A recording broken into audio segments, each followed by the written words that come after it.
राहुल गांधी जी जो है वो टूरिस्ट है, प्रवासी है। वो जगह बदलते रहते हैं। हमारे यहाँ देश में जो टूरिस्ट आते हैं उनका हमेशा स्वागत किया जाता है, लेकिन उनको घर नहीं बसता उनका। तो इसलिए चाहे वो अमेठी जाए चाहे रायबरेली जाए, वही परिस्थितियां होईल। मतदानाच्या आकडेवारीमध्ये तफावत असल्याचा आरोप केला जातो, जी निवडणूक आयोगाकडून जाहीर करण्यात आलेली आहे त्याच्यामध्ये तफावत असल्याचं बोलतो। इतकं ट्रान्सपरंट आहे सगळ्या गोष्टी।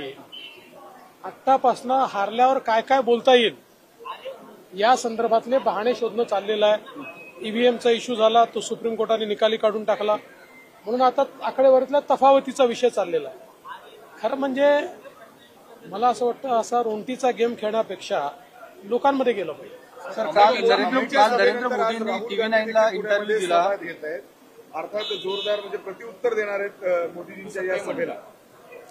अतिशय आनंद आहे। मला असं वाटतं की त्यांची सभा झाल्यामुळे मोदीजींचं महत्व अजून पुणेकरांना कळेल। सर, काल पंतप्रधान नरेंद्र मोदींनी TV9ला इंटरव्ह्यू दिला, ज्यामध्ये त्यांनी म्हटलं की उद्धव ठाकरे काही माझे शत्रू नाहीयेत, जेव्हा कधी ते अडचण येतील तर त्यांच्यासाठी मी पहिला असेल तो धावून जाणार। याचा अर्थ कुठेतरी भाजपच्या शिवसेनेसाठी दरवाजे खुले आहेत। तुम्ही पूर्ण त्यांचा इंटरव्ह्यू ऐकला असेल तर त्यांनी सांगितलं ते माझे व्यक्तिगत शत्रू नाहीत।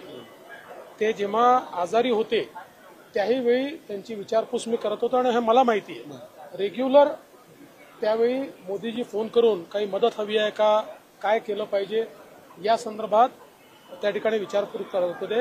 मोदीजींनी आम्हाला एकच गोष्ट शिकवली आहे, राजकारणामध्ये वैयक्तिक शत्रू कोणी नाही आहे, आपले राजकीय विरोधक आहे। मोदीजींनी त्याच तुमच्याच इंटरव्ह्यूमध्ये पुढे सांगितलेलं आहे की त्यांनी राजकीय विचार बाळासाहेबांचे त्यागलेले आहेत आणि त्याच्यामुळे त्यांच्यासोबत जाण्याचा काही विषयच नाही। यावर संजय राऊत म्हणतात की बहुमत मिळत नसल्यामुळे अशा पद्धतीने मोदींकडनं। कोण संजय राऊत, कोण आहेत ते?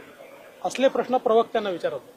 सर, अमेठीतून पुन्हा एकदा मराठीतलं अमेठी झालं आहे की तुम्हाला निश्चितच असं आहे की राहुल गांधीजी हे टुरिस्ट आहेत, ते प्रवासी आहेत। ते वेगवेगळ्या ठिकाणी प्रवास करत असतात।